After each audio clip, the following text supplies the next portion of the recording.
Perfect. We're good. Cool. Hello everyone. I'm Dulcina Abreu. I'm an Altia like friend from Parsons, and I'm super excited to Mhm. be here tonight talking about curatorial practice and my practice as an artist. So basically, I'm a Latinx curatorial assistant for the Smithsonian National Museum of American History. And right now, I'm working with the very interesting endeavor of diversifying the national collection of 9/11 with Latinx content. Wow. But at the same time, I'm in curatorial practice program on the Mhm. MFA at MICA, Maryland Institute College of Art, doing my master's, trying to like focus on curatorial practice, but for digital platforms. Dope. It's perfect for this type now. You're like Yes. working so perfectly for what we're currently going through. So we like to start our Yes. interviews with the first question. Are you hood grown? And if so, how does that influence your aesthetic? Well, yes. I think like that's the most important thing. Like for me, in my aesthetic in my work, from Dominican Republic, from hood in Santo Domingo, Mm-hmm.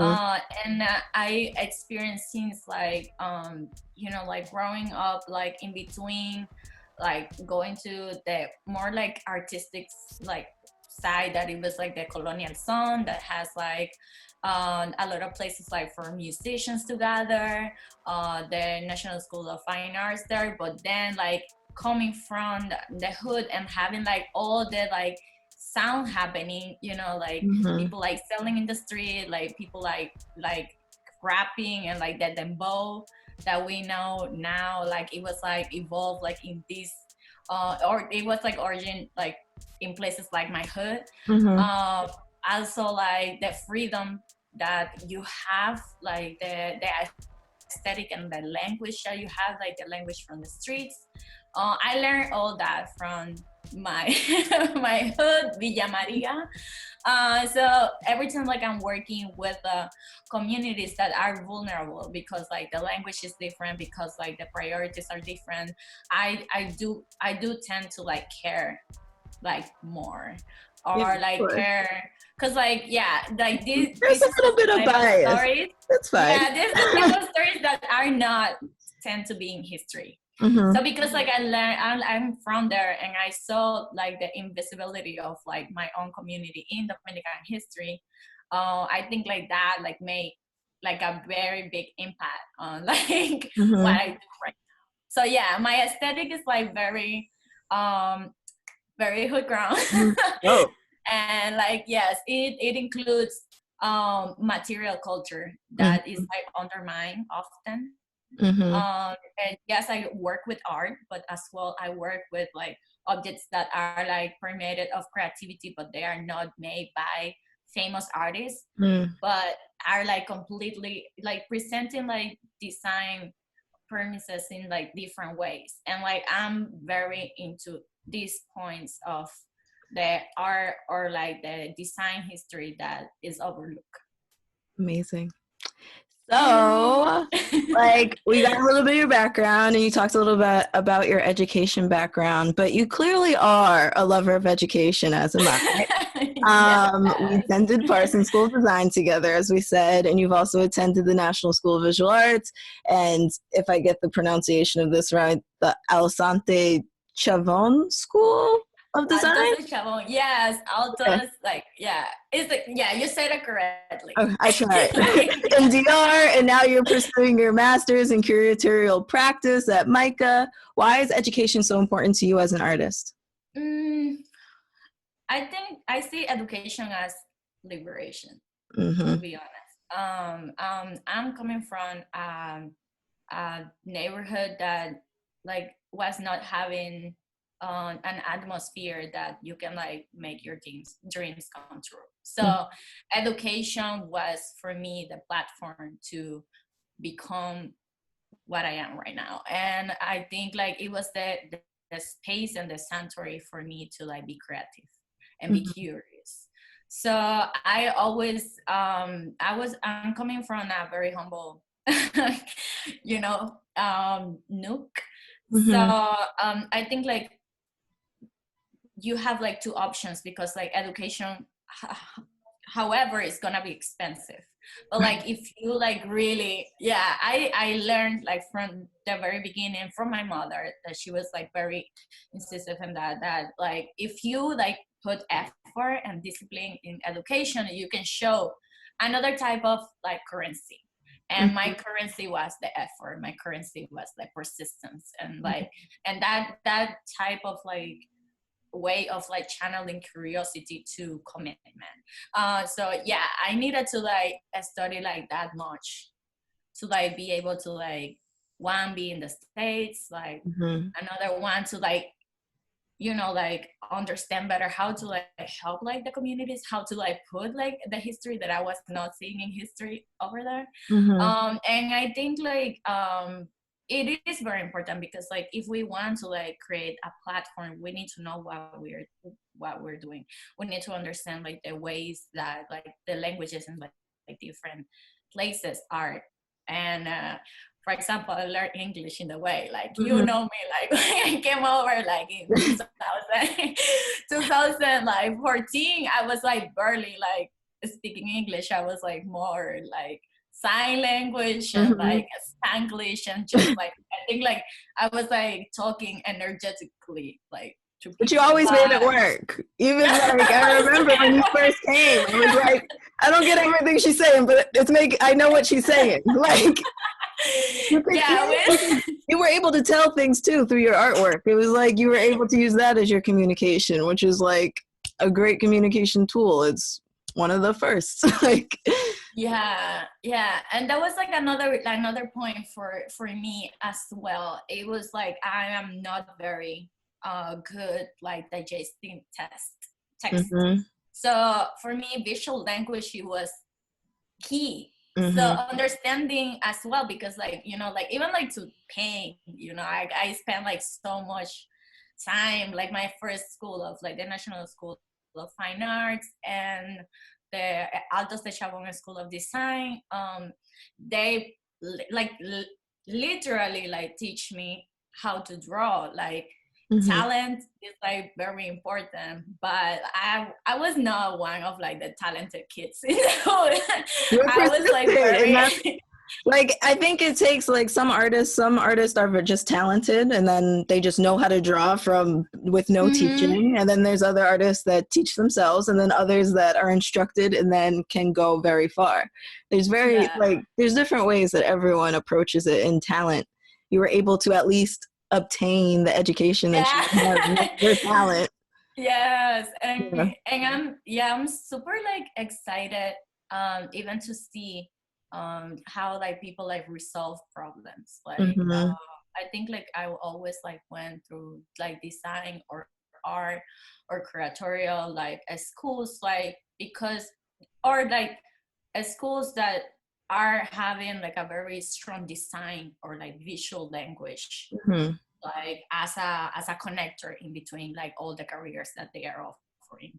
I think like this is like why it's so important for me to like be studying like curatorial practice in MICA instead Mhm. of like another like Ivy League that is like heavy in history or like heavy in theory. Like there are so much more curators that are doing that, and I'm super grateful for like all these like huge like community of creators that are like working different ways. But like for me, like visual language and like working with art, working with the intersection of art, history, and design, Mhm. and the intersection as well of like knowing particularly that I want to like work with like communities that are underrepresented are like key for me. Mhm.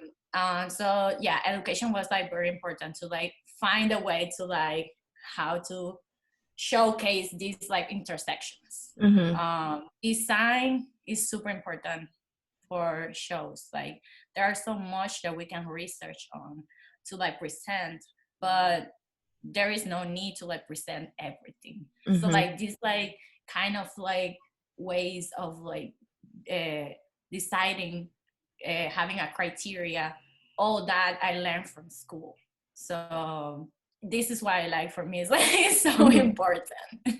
Awesome. Yay. So, how was your time in New York? How did it shape you as an artist? I know it shaped me a lot, but how was that experience for you? Was it a good one? How do you feel about the city now? Well, I have like a very particular like relationship with New York as a city. Mm-hmm. I define myself as a New Yorker, even though like I was living in Washington D.C. for a minute, Mm-hmm. and now I'm in Baltimore. But my aesthetic is New very York. Dominican New York. Yeah. My family has a very long story with the city as well. Mm-hmm. My grandfather and grandmother, they were working over there during the 60s. Like they were like going there having like a contracting job for like 10 months and like going back to Dominican Republic. But they literally like um worked there and bought all the concrete Mm-hmm. that that my house like was building. So that's like one part, like the different like generations of like New Yorkers in my Mm-hmm. family that have seen New York like from like different stages and like that have permeated that to me, that image of like that always evolving city but welcoming and like kind of century. For me it was like very special because Mm-hmm. I as well like I have uncles that have lived there. So I say like my grandmother was like in the 60s like that, and like then my uncles like were there like late 80s and like they lived there since the 80s. So Mm. they saw all the disco Oh, so situation, right? fun. Yeah. And like Fania and like all that. So like I am like very permeated of that. And when I started at Parsons with you and like all our cohort, it was like very amazing because like we were coming from like very different backgrounds. Mm-hmm. Yeah, we were very Everybody has an accent, which I love, mm-hmm. and different aesthetic, different like perspective. I remember like the first like times that we were talking about culture shock, me coming from the like like Dominican Republic and like giving hugs to everyone every time like I was saying hi, and like a few ones were like no personally, like all that like was like giving me like that interaction, but then like be needing to like go to Union Square to take a metro and like everybody was like like running to each other. Yeah, Union Square Like Station, man. That was a lot. yes, yes. But like also like the neighborhoods, like Mm-hmm. I feel like completely connected with New York as a city alive. Like Mm-hmm. as I don't even like know how to explain that, but like for me, New York is a body that is like Yeah. continuing. It's a And buddy. It's like a friend that you can sometimes text every once in a while, but it's okay if you like go like a decade without texting. If you text yes, again, they're still gonna respond type thing. yeah, there Like is you're still always good. like that one. Yes, and like there is always like that bodega that has like grilled cheese and Yeah. like it's not like that like different from like, but like it has like that kind of like emotional aspect, like Yeah, for that's like sure. New York for me. But I learned a lot, like I grew in New York so Mm-hmm. much, my language as well. But I think like after Orlando, I that episode for me was like very Mm-hmm. difficult as a queer Latinx person. The How can I say that very like mm, not like the state was not necessarily like giving a response that it was like different from like other like moments. It was not necessarily acknowledged by the state that like the queer community, the Latinx queer community, and like queer community of POC were Mm-hmm. hurt. Like that was like a massacre, and I think like the city was like just continuing, and like the contemporary art was like like having their openings, like everybody was in concert and certain things like that, like a group of like people from like the queer community, we did like certain like memorials. Like I remember like we did one like in Central Park, like we did another one like in Union, but like I didn't see the city responding to that. Instead, like I feel like the city at that moment was like kind of ignoring, like, okay, get your stuff together. So Yeah, I or like didn't. it didn't happen there, so they just ignored it, even though like Yeah, Florida, like, oh, it's just Florida or something like that. But yeah, it's more than that. It was a terrorist attack against uh, a particular group of people. Like, it yes, wasn't just the queer community, it was specifically the POC queer community. And that's a community that yes, is, like, unfortunately gets the least amount of support from all of the other intersections that they fall into, you know? yes. White queers don't care about them and POC don't care. It's unfortunate. Like, they're not, we could go on and on about Yeah. this. No, But I feel you. I feel you because like I remember like I recall like talking to you, like our studios were like very close, and mhm, like at some point like I remember like I was living in a project in Soundview for a minute with one of my aunt, and you were like doing a project like talking about the Section A. I didn't know what was a Section A like mhm, before, like, and I was living in a Section A at some point, and mhm, till like you presented your artwork, like speaking about, you know, like isolation and like kind of like, you know, like displacement, and mhm. at the same time like lacking of like access for like certain things like that all the people that are living like in Section A have, and like how design has a very like uh, how can I say, um difficult like key, like when you're like designing for the people but you're designing thinking that they don't need to have like access to, or Mhm. like you're just like the psychology of like all that. Yeah. I think like it you talking about that through art was like very important for me to like even understand how I was navigating in daily life in Yeah. Section A.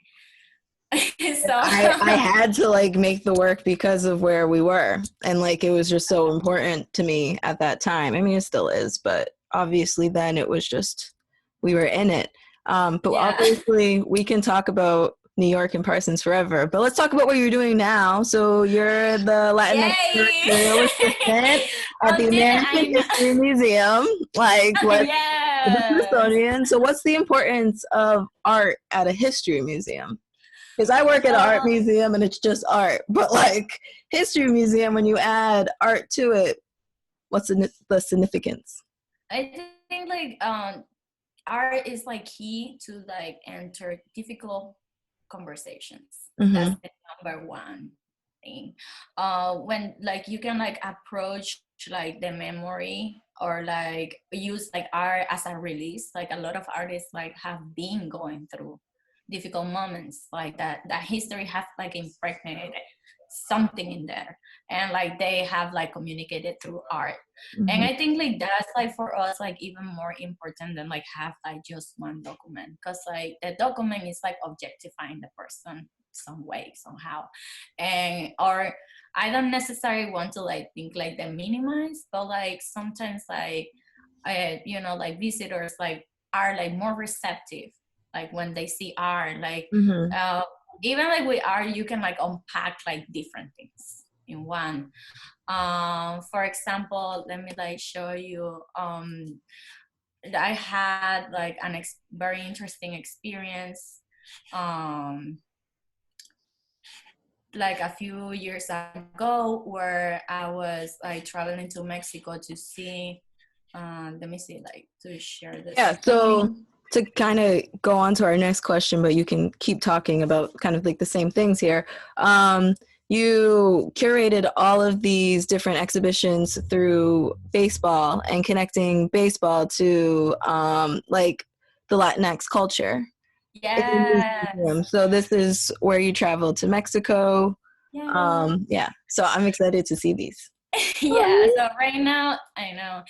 So right now I'm showing the one experience that I had. I was like curatorial assistant for um baseball America's Home Run. It was a Mm-hmm. show at that is going to open like soon at the National Postal Museum. And one of the experiences was like trying to like go to like another like museums that are like working with stamps. Stamps Mm-hmm. are they are art, Yeah, and tiny little also art. like yeah, kind of little like affordable art, like Yeah. because like yeah, and like a lot of people like talk about like not being able to like collect art, but like Mm-hmm. we have like a huge like community of like art collectors and like stamp collectors. So like Mm-hmm. from that side, and baseball cards collectors. So like from Yeah. that point of view, like we were like looking at like collecting and like the relationships that we can like draw through it. So I went to Oaxaca, Mexico. That is in the south, like Beautiful west flowers. side of Mexico. And during that time, it was Dia de Muertos. So I had like Mm-hmm. a lot of fun, like, and not only like my work is not only like just looking at art, but also like immersed in the culture, Mm-hmm. trying to understand the culture, because like what I don't like from like the museum world is doing interpretations. Like I Mm-hmm. think like being a Latinx curatorial assistant or Latinx independent curator is like the key to like properly present the history. I think like I wanted to like focus that because I saw like so many other like objects in the museums that were Mm-hmm. like created by other people that were not necessarily understanding the culture, and they create like an impression or like wrote like a label Yeah. saying like this object is this thing, and I Mm-hmm. was like no. It's So like not. it's wrong, and like but like understanding like the legitimacy that like museums like need to have, like I think like it's a very important like point of Mm-hmm. like why I do this, like why I like support like projects like the Baseball America's Home Run, Mm-hmm. Latinos in Baseball, that now is like playable and is opening like next year too. Yeah. Oh, sorry. No, don't Sorry. worry. Oh, there It's we go. okay. All right. Okay, yes. We got it. Yes, we got it. So for this one, this specific baseball bat is designed by Sabino Gisu, and Mm-hmm. he is contemporary artist that use like patterns and like pattern makers from like Zapotec indigenous community to like create their own work. And for this one, like he took like the bidimensional design of a Greca that talks about war, and like he like do like all the 3D printing on the baseball bat, because like initially like the pre-Columbian ball games like were that has like a very like performative way, very similar to like baseball. They were having that as a kind of like war in between like two teams. Mm-hmm. So it's interesting how like this contemporary artist like decided to like create like this like relationship like through bidimensional language, and talking about like classic and pre-classic uh, during this day. And the next one is like way more interesting to me. So like this Yeah. one was made by Baltasar Castellano Melo, and he is a former. He was like he grew up like playing baseball, and he always like wanted to like be a baseball player, but he's a wood maker and like carpenter and Mm-hmm. very interesting like a sculptor. But he was like kind of like discovered by Mariana Grapain, one of like the first artists that I was like showing, that she's like Mm-hmm. a textile designer, and she wanted to do a collaboration through with an sculptor, and she ended up like meeting this person, Okay. which is like an immigrant from Mm-hmm. Cuba that lives in Mexico, that used to like work like as like carpenter and all these things, but like had like a relationship with baseball and his father as well. Mm. And it's like Afro-Latino. So he did like a representation of like his identity as Afro-Latino in the baseball bat, like carving like the baseball bat as like one of like these African masks, Mm. and creating like this relationship in between like his face and his father face in this like very particular way. And then like putting all the nails on it as like a voodoo velvet. Mm. And for me, and then like having like the line of the destiny, I think like for me to find these pieces are like super important, because like one, for with this one, like we can talk about migration, we Mm-hmm. can talk about like the relationship about like father and son in Latin America. We can talk about you know, like labor, and as well like the ancestry of like African heritage Mm-hmm. in like the art, in contemporary art. So finding art for me to talk about topics that we are approaching the museum are key to Mm. connect different documents. I can like find a document that talks about like Negro Leagues. I can find another one that like talks about like baseball, and one of like baseball glove. But like to connect all that, art is like always the key. Mm. And like we can continue for the next one. I think like it was interesting to like to be also like finding in the collections like functional or like functional design. Mm-hmm. For example, like this one, it was like from uh, 1968, for the 1968 Olympics that were in Mexico, and they decided to do all the identity with pre-Columbian ball games drawings. Oh, For that's so me, it was cool. like super important, because like you have Mm-hmm. like a global event, and instead of like aiming to like do like modern things, like Mm-hmm. you decide to like look back. So for the next one, the next slide, we have like the stamp. So like they decide to like keep like that like very kind of like interesting texture of like old pictures, you know, like kind of like an archaeological, and then like Mm-hmm. do a very interesting like bright color to like highlight it. Yeah. And for me, like to like be finding all this, you know, like from the bag to the little the stamp, like all Mm-hmm. these things are like connectors, like all these things are like a character in a book.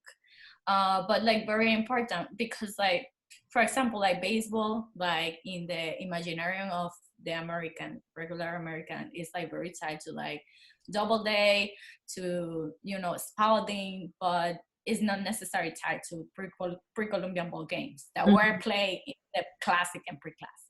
So understanding like how like Latinx history like is like tied to like American history, is part of American history, Mm-hmm. is key. And like this endeavor is as well, like I enjoy it a lot. So for like the next ones, I Yeah. think like, yeah, so like we can see like how it look, so we can have like the different, you know, like versions of the actual piece. Like a lot of these like pieces are like in the Museo Arqueológico, or like museums for that are talking about like arte rupestre, or all these things are for me as well. Like it's interesting as a curatorial assistant or as independent curator to connect institutions. Mm. I love to do that, like to Yeah. take like in the process of like collecting. Or it's interesting because like I collect like from the people, but as well when like I'm taking along from like one museum in Mexico, Mm-hmm. like with one Smithsonian in here, it's interesting like the conversations that like can like happen through that, like, you know, public programming in Spanish, Mm. that like is opening up like the conversation to like outside, that like we are not necessarily like creating content that is going to like be in here. Like I really like to like approach collaboration, not Mm. only like inside the institutions that I'm working, because as an independent curator, I we tend to like think like that. Yeah, you need to think about the networks and holding on to those connections for sure. Yes. Over there, I was like also like talking. I think like for the next one, like maybe it's like there. Ooh, I like the color. Yeah, like yes, like these pieces, like they're only like I think like two in the world, and there is one in Mexico and the Museum of Rufino Tamayo, and like there is another one in the collection of Yale Oh. University. So it's interesting to see like how like the two institutions are presenting it, at least like for me in terms of design. Mhm. This one is like in Mexico, it's like a very bright color, and that one like in Yale is like very pale. Yeah. And like sometimes like I do prefer this one because you can see like more like the color of like Mhm. the the materiality and everything. But yeah, I think like um for the next ones, um yeah, that are like more like belts, and they're like pre-Columbian artifacts. And like the next ones that we were like showing, yeah, like how like my work like explores like not only like contemporary art or Mhm. like contemporary, but like how we can like see in like pre-Columbian artifacts like repetition and like kind of like premises of design. Mm. Sometimes like we are like more like looking to Bauhaus, or looking to other ways of seeing that are like more Eurocentric. Mm. And I think like with my work as a Latinx curatorial assistant, I try to like have like this like balance of like balancing the conversation about how like museums and like institutions are talking about are talking about design, and are like giving like proper, how can I say it? They are kind of like acknowledging like Mhm. the creative labor that is often like overlooked to Right. like our communities. Yeah, that's amazing. Yeah. So, to talk a little bit more about your work, I'll stop Yes. sharing this. So it's just us again. So to talk a little bit more about your work, like you mentioned before, your studio was right down the hall from mine. It was like we had like I think we were like a studio apart, so like we could just easily walk back and forth.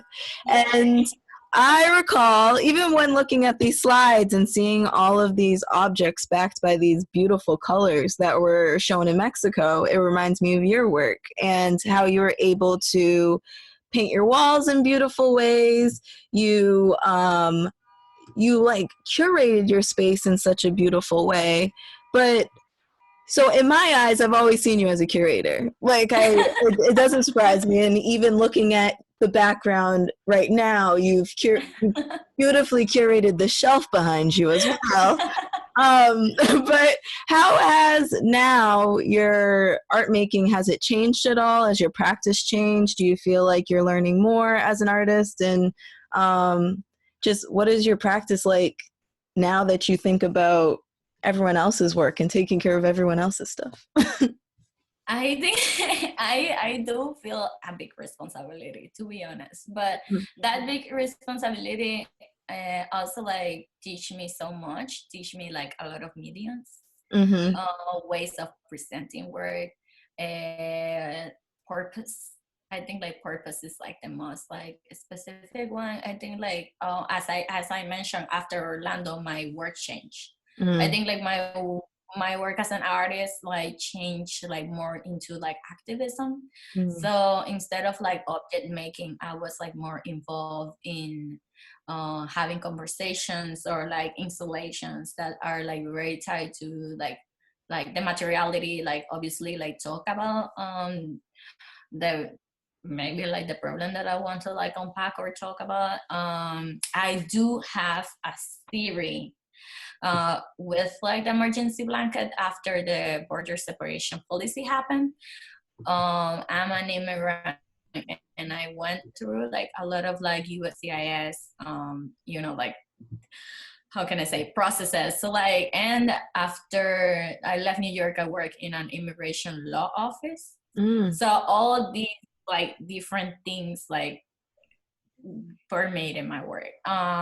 So I started to like do installations with emergency blanket to like kind of like make like a journey. kind of like a house no house, like talking as well about like, like these like detention centers, Mm-hmm. and how like they are not meant like to be for people, not like, and when I say people, like it's like completely different than saying kids, and like yeah, early age. So I started like talking about that, especially with like the census. Mm-hmm. We were like digesting like the emergency blankets through bidimensional, like we were not touching it, we were like seeing it through our like phone screens and all the stuff, or like the TV. So like I started, as you remember my studio, I It was always like put beautiful, like guys. It was materials, white like everywhere. You but painted everything white, including the floor. And I was like, how is she keeping the floor white? How? yeah, so I started to like collect, like all these like how can I say, these like metal dividers that they were like creating. Mm, They used like to create the um the detention center is like the emergency blanket as well. So I started to like do like big like quilts with emergency blankets, so like mm, people like can like go and like feel and touch and like be interacting with the material that they were like not necessarily understanding. This material is super traumatic, like mm, first for sure, like having a blanket like that, you like for design, like you imagine like babies and you imagine like mhm. blanket, like a soft blanket, warm blanket, and having like this material as like the first Yeah, material that it's you are thick like and receiving when you're, mhm, like you're hearing like people like speaking in another language, like you're not seeing your fathers, mhm, uh and like that. I think like it was like very important like for me, um as well as an artist, like to continue my practice. I do continue my practice. mhm, Right now I'm working on like on another piece, but this one is like for the immigration march. mm, So right now, like instead of like thinking on showing in like galleries, I do enjoy like showcase my art towards like, like I manifest public manifestations, or like, mhm, like it has like a functional purpose, mhm. Like instead of like just, happenings, movements yeah, that are like there. I get it. yeah. And I think like it creates like at least like more impact. For example, like I'm playing right now with like this piece called Homeland, that is like the American flag, but like with emergency blanket, Mm. and I'm doing it like large size, so like people like can like have it like that, and Oh, like carry it. it can like create, yeah, create it can create like kind of like, like weird reaction with the light.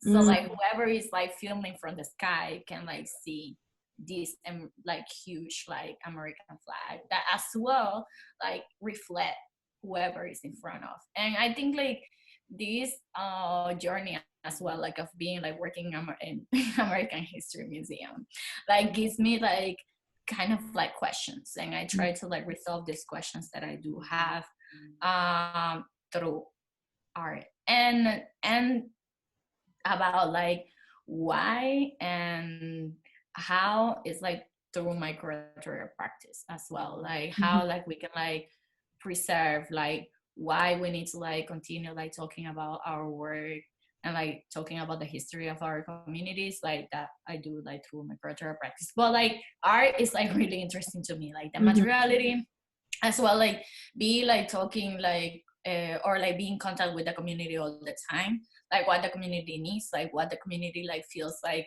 that they can understand, like I think like my art practice like changed a lot when I realized that like so many of my uncles and like my family in New York like don't go to galleries.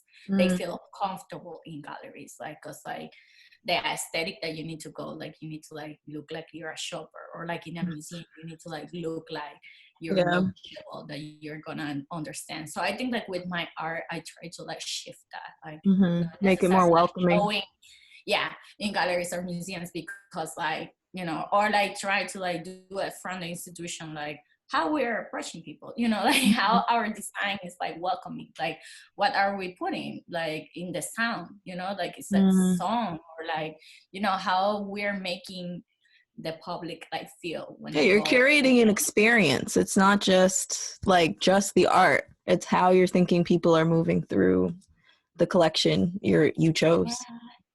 Yeah. Oh. So yeah, I'm super interesting as well, like um about air now. Mhm. Because right now I'm working with the Latino 9/11, Mhm. and one big problem um that affected like our community and like community in general was the airborne, or like the all the, you know, on top of the catastrophe, like we have like so many like New Yorkers that like maybe don't know that they are sick, you Mhm. know, and because of 9/11, like debris, like it was all over the place. Mhm. So I'm like very focused right now to like think how, because we are working with this specific like PTSD, you know, Yeah. like uh yeah, Trauma. like problem, how the museum can like feel, or like how more comfortable for them, less traumatic, like we Mhm. don't want to like, at the same time that we're doing the journey of like properly like tell their stories, like we don't want to like recreate their trauma. So I think like I'm very interested in like in air, light, space. So I was like very interested when like you were asking how like that my art background was like kind of like permeating my curatorial. Mhm.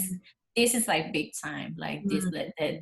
the work with senses that I think like we in the curatorial field sometimes like we forget, like we tend to like be like more research based, but like then like in terms of like presenting like these like the senses are not necessarily a priority. So I think Mhm. like that's like big time for me now, Yeah. right now. Yeah, fill out your censuses, folks. It's important. We need to know where people are and who needs money. And a lot of Black and brown communities, we don't like filling out the census. We think it's not for us, but it is. In the end, the taxes will come to us. So fill out your census. Yes, no, it is like it is like really like a mechanism of defense. Mm-hmm. Um we we struggle. We struggle, and like we don't have time.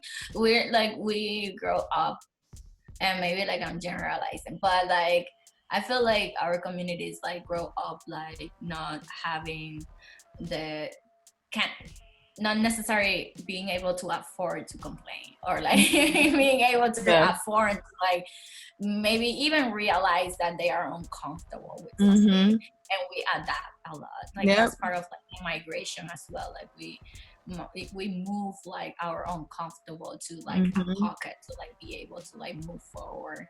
And I think this is like very important to like understand that like we cannot like be saying like, oh, they are going to like whatever, like, you know, like we do, or like no. Mm-hmm. No, we need to like have like consideration of like our communities, and like We need to also know our like give population. platform to our community. Yes, give Mm-hmm. platform to the communities, like to be able to like unpack these things, like if we want to like make change, like yes, especially if we are talking about history, like what are we doing if we're talking about history just like Mm-hmm. repeating stuff, you know, they already know, Right. we already know our own history, but Yeah. like how we're like How are we properly sharing it? How are we being yeah. exposed and passing it down to the next generations? But thank Hmm. you so much for speaking with me. Our interview went long, but it's like it's okay. I think we had a great conversation. Can Yeah. you let the people know where they can maybe follow some of your work or get exposed to some of your stuff? Yeah, so right now I'm in Instagram as Downtown Tropical. Mm-hmm. uh, and you can like see like all the content like that I'm developing right now. I'm like very active, and my art is like in dulcinabreu.com.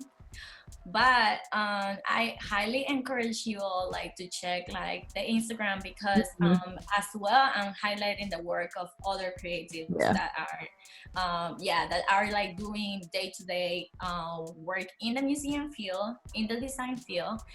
And it's good to like create like more community and Mm-hmm. like join all the forces to like be able to like celebrate and honor like all of us like Right. working. Yep. This is what this podcast is for, honoring and celebrating us all. I'll put that all in the show Yeah, notes for folks so they can find your information. But thank you so much. I appreciate you. always.